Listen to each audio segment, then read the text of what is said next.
Salam sepak bola, salam sehat, salam sejahtera, dan salam hormat saya kepada teman-teman netizen atau warganet yang merupakan viewers, subscribers, and also supporters dari channel YouTube Bola Bung Binder.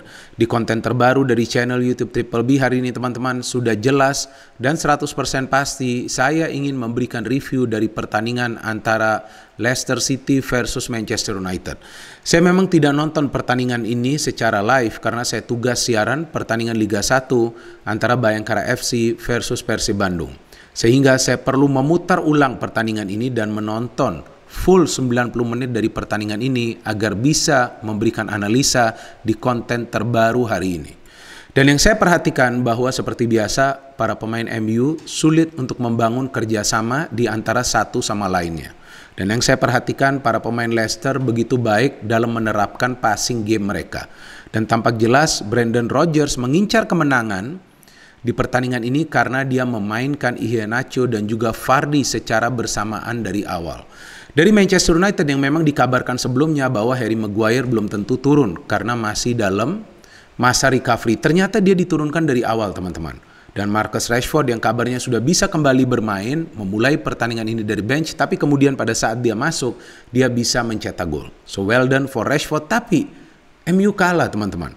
Dan Cristiano Ronaldo tidak bisa mencetak gol. Berapa peluang dari Ronaldo? Yang saya catat ada 2. Sayang dia tidak bisa mencetak gol. Ya tidak mudah juga bagi Ronaldo untuk mencetak gol jika dia tidak mendapatkan suplai bola. Sulit bagi Ronaldo untuk mendapatkan peluang pada saat dia tidak dibagi bola. Ya, jadi Ronaldo ini bukanlah pemain yang akan melakukan pergerakan dari salah satu sektor wing apalagi dari lini tengah, tapi dia akan menunggu di depan. Dan dia memerlukan suplai bola tersebut. Sebetulnya ada beberapa pemain di MU yang bisa memberikan suplai bola, seperti Pogba, Bruno Fernandes, dan juga Sancho. Tapi yang saya perhatikan justru yang bermain cukup baik, saya tidak mengatakan bagus, tapi cukup baik, berbeda dari pertandingan-pertandingan sebelumnya adalah Sancho. Karena dia beberapa kali bisa memberikan key passing. Tapi sayang ya, tampaknya juga Sancho ini sulit untuk bisa menemukan konsistensi permainan. Karena dia hanya memberikan beberapa kali passing yang berbahaya itu di babak pertama. Di babak kedua justru sedikit menurun permainannya. Sehingga dia perlu diganti oleh Ole Gunnar Solskjaer. Dan Brendan Rodgers kembali membuktikan bahwa taktik dari yang dia terapkan di pertandingan ini berhasil berjalan secara mulus dan timnya bisa mencetak total 4 gol. Jarang Leicester bisa mencetak 4 gol. Tapi Leicester bisa mencetak 4 gol juga lawan salah satu tim besar yaitu Manchester United. Saya ada membuat konten tentang Ole kan teman-teman sebelum pertandingan ini, beberapa hari sebelum pertandingan ini. Dan saya jelaskan bahwa dalam beberapa pertandingan ke depan sulit bagi Ole untuk membawa timnya meraih kemenangan demi kemenangan. Karena ada 2 faktor. Yang pertama kerjasama di antara para pemain MU yang memang belum terjalin di atas lapangan. Kedua, ada beberapa pemain yang memang belum fully fit. Dan ternyata terlihat bagaimana Harry Maguire itu sulit untuk mengimbangi pergerakan-pergerakan cepat dari para pemain Leicester. Dan tampak jelas para pemain Leicester itu coba untuk terus ya memberikan bola ke arah di mana ada Harry Maguire, apalagi di babak pertama. Nah, saya ingin membahas dulu line up dari kedua tim ya teman-teman. Dari Leicester dulu, Schmeichel, Amarte, Johnny Evans mantan pemain MU, kemudian Soyuncu, Ricardo Pereira, Tielemans, Soumare, Castange, James Maddison, Iheanacho, dan Vardy di depan. MU, Cristiano Ronaldo, Jadon Sancho, Fernandes, Mason Greenwood, Matic, Paul Pogba, Luke Shaw, Harry Maguire, Lindelof, Wan-Bissaka, dan De Gea. Di bangku cadangan MU nih ya, yang menarik bahwa lagi-lagi Donny van de Beek tidak diberikan kesempatan untuk main. Lingard masuk menggantikan Mason Greenwood, tapi dia tidak bisa melakukan hal yang diperlukan oleh MU, yaitu dalam urusan mencetak gol atau memberikan passing. Marcus Rashford masuk menggantikan Sancho dan mencetak gol. Sedangkan dari Leicester, Patson Daka pemain baru masih muda, memulai pertandingan ini dari bench, dan Ayoze Perez juga memulai pertandingan ini dari bench. Harvey Barnes tidak dimainkan, Albrighton tidak dimainkan dari awal, Ryan Bertrand juga tidak dimainkan, Edinson Cavani juga tidak bisa turun di pertandingan ini. Dan ada satu catatan penting, yaitu Fred tidak bisa main di match ini teman-teman, karena Fred membela Brazil di kualifikasi Piala Dunia zona CONMEBOL. Dengan Fred, MU sulit menang. Tanpa Fred, MU kalah. Nah jadi ya bukan salah Fred juga ya jika dia main kemudian MU kalah. Ya salahnya adalah para pemain tidak bisa bekerja sama. Itu yang menjadi persoalan bagi Manchester United. Jalannya pertandingan itu terlihat MU ingin mencetak gol lebih dulu. Dan kita lihat bagaimana para pemain Leicester itu memanfaatkan counter atau fast break. Leicester juga hampir mencetak gol. Dan saya perhatikan di menit-menit awal sebetulnya Harry Maguire bermain baik. Dia bisa melakukan intercept saat Maddison sepertinya ingin memberikan umpan kepada Vardy. Kemudian dia bisa menghalau bola dari Iheanacho. Dia juga bisa menyulitkan pergerakan Vardy. Walaupun kemudian Fernandes melanggar Vardy. Dia juga bisa mencegah Iheanacho untuk melewatinya beberapa kali. Tapi tentu karena tampaknya dia belum 100% fit, Maguire juga akhirnya kewalahan. But MU can score the first goal, right?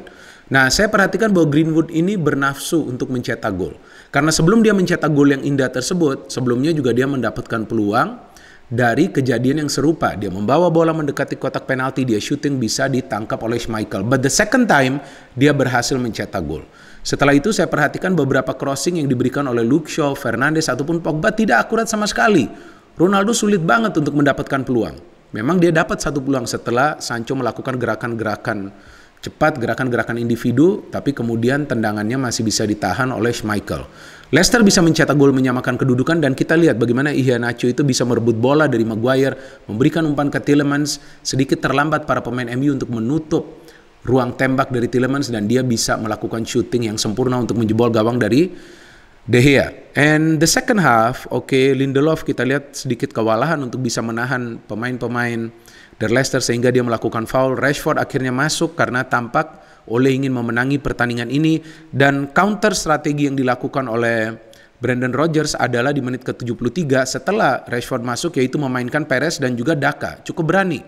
Artinya dia mengganti dua pemain yang sebetulnya bertanggung jawab, yang satu untuk membangun serangan, yang kedua untuk mencetak gol. Maddison untuk membangun serangan, Iheanacho untuk mencetak gol. Patson Daka masuk, Ayoze Perez masuk.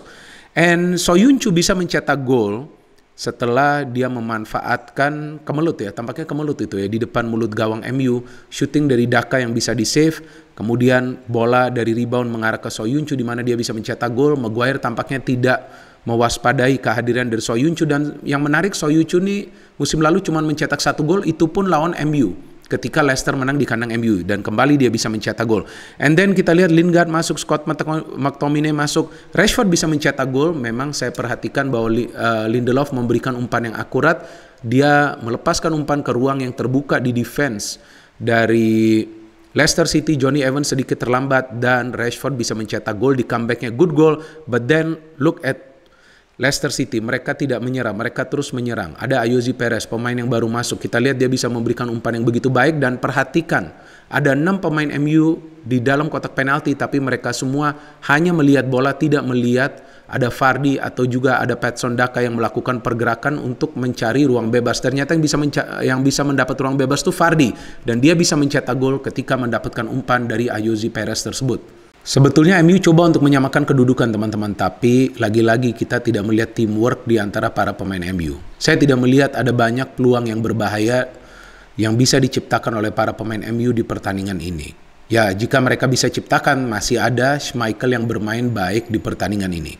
And finally they can score the fourth goal. Kita lihat bagaimana Patson Daka bisa memanfaatkan lagi-lagi kemelut di depan mulut gawang dari MU dan dia bisa mencetak gol ketika dia berada dalam free position di tiang jauh, free kick yang diambil oleh Tielemans. Apa yang bisa kita pelajarin dari pertandingan ini? Yaitu, pertama bahwa secara serangan sebetulnya para pemain MU itu cukup baik untuk mengganggu para pemain Leicester. Tapi karena kerjasama di antara para pemain MU itu tidak rapi, sulit untuk bisa menciptakan peluang yang berbahaya. Yang kedua adalah kita lihat terlambatnya para pemain MU itu untuk menutup ruang gerak dari para pemain Leicester.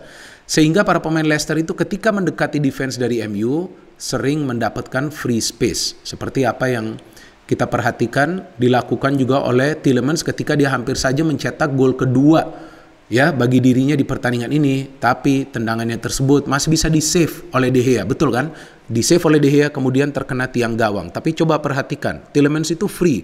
Dia berlari, tidak ada yang menutup ruang gerak dari Tielemans dan hampir saja dia mencetak gol keduanya di match ini kan, sebelumnya di babak kedua. Jadi memang ada kesulitan bagi Ole Gunnar Solskjaer untuk bisa menyatukan para pemain MU di atas lapangan. Dan kalau kita berbicara taktik, jelas taktik dari Brendan Rodgers itu lebih berhasil. Karena di awal tuh timnya menunggu. menunggu beberapa kali melakukan counter atau fast break. MU keluar menyerang, problemnya tidak ada kerjasama di antara para pemain. Saya juga tidak paham Pogba itu ngapain di atas lapangan. Saya tidak melihat kehadiran Pogba itu bisa memberikan perubahan bagi Manchester United sejauh ini. And I think it's time for Pogba to move on. Move on artinya ya biar dia pindah klub aja. Karena tampak jelas dia tidak bisa menyatu dengan Bruno ataupun dengan Sancho. Dan ada juga satu kali kan, kita lihat bagaimana Greenwood tuh di awal babak kedua coba lagi-lagi untuk mencetak gol dari luar kotak penalti. Padahal kan dia ini bukan striker. Striker itu adalah Cristiano Ronaldo. Fine, dia juga berada dalam posisi yang menguntungkan. Tapi kalau berkali-kali dia melakukan hal seperti itu, nah tampak bahwa pemain ini ingin mencetak gol. Ya sebetulnya bagi MU siapa saja yang mencetak gol sih bagus. Tapi juga perlu membagi bola. Itu yang menjadi salah satu tugas dari Greenwood. Bukan satu-satunya tugas, salah satu tugas. Karena Greenwood adalah pemain yang bermain di flank. Akan sangat bijak bagi Greenwood dan juga ideal tentunya bagi Ronaldo jika Greenwood itu lebih sering membagi bola. Karena dengan konsentrasi atau perhatian para pemain tim lawan ke Greenwood itu juga bisa membuat pemain-pemain lain seperti Bruno, seperti Ronaldo yang berada dalam free position, tapi itu jarang dilakukan oleh Greenwood. Sama juga dengan Bruno yang sulit untuk membagi bola karena para pemain Leicester menekan mulai dari lini tengah. Jadi para pemain Leicester itu tidak melakukan apa yang biasa kita kenal dengan high pressing game. So this is a very good win for Leicester City dan saya pikir wajar serta pantas MU itu kalah karena mereka tidak menyatu di atas lapangan. Dan lagi-lagi saya tidak paham apa sih taktik dari Ole Gunnar Solskjaer karena tampaknya para pemain pun kebingungan di atas lapangan. Well done Leicester City, kita tunggu pertandingan selanjutnya dari Leicester dan tentunya dari Manchester United yang sekarang sudah keluar untuk sementara dari top 4 zone. Dan saya kira Ole Gunnar Solskjaer akan tetap dipertahankan sebagai pelatih Manchester United because saya tidak yakin pelatih lain yang masuk ya di pertengahan musim ini bisa langsung merubah form dari MU. Bisa juga pelatih baru nanti akan membeli pemain baru lagi. Padahal Ole sudah mendapatkan semua pemain yang dia inginkan. Semua sayang Ole. No hate, only football. Salam sepak bola.